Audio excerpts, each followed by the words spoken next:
Madame Kandia Camara, ministre de l'Éducation nationale, de l'enseignement technique et de la formation professionnelle, a présidé la cérémonie d'ouverture du séminaire organisé par le Fonds de développement de la formation professionnelle FDFP, piloté par M. Kassoum Konaté, secrétaire général, le lundi 5 novembre 2018 à Cocody, autour du thème du plan opérationnel au plan stratégique, un outil au service de la bonne gouvernance. Apporter des correctifs et actualiser les modules de formation, mobiliser plus de ressources financières pour améliorer le fonctionnement de leur institution et l'arrimer au train de l'émergence prônée par son Excellence Alassane Ouattara, président de la République de Côte d'Ivoire. C'est ce qui a réuni du lundi 5 au mercredi 7 novembre 2018 les acteurs du FDFP au cours de ce séminaire atelier. Madame le ministre a profité du cadre pour indiquer aux participants ce qu'est l'émergence à partir des actions du FDFP. C'est avec un plaisir non fait que j'ai accepté la proposition du secrétaire général du FDFP de présider la cérémonie d'ouverture du séminaire de validation du projet du plan stratégique 2018-2022 du FDFP. La gestion de la taxe d'apprentissage et de la taxe à la formation professionnelle continue procure au FDFP des ressources destinées au développement du capital humain.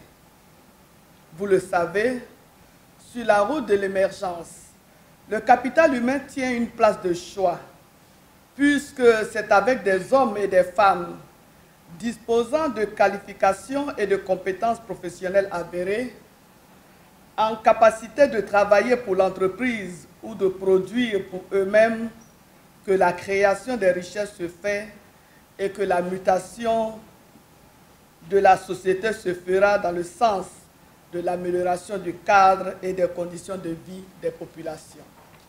Car en première analyse, l'émergence pour nous et pour nos compatriotes, ce sont les infrastructures fonctionnelles facilitant la mobilité, c'est la capacité de subvenir à ses besoins par les moyens produits par soi-même, c'est plus d'équipements sociaux de base, comme les écoles, les centres de santé.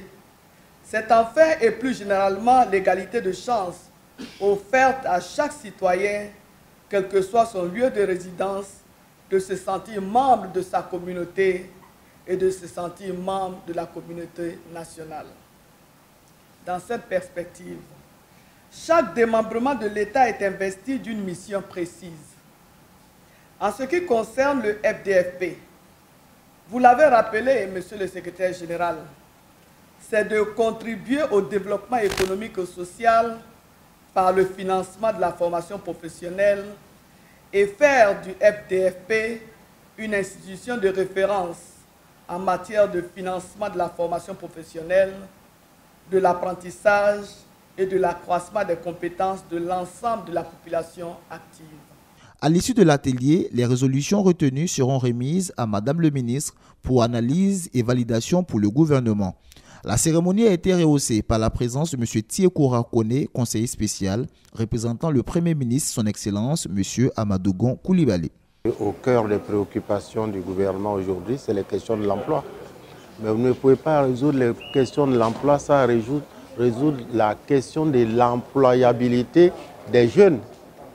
On est en plein dans la question de l'enseignement technique et de la formation professionnelle. On est aussi dans un domaine où l'enseignement ne peut plus se faire comme ça ex nihilo.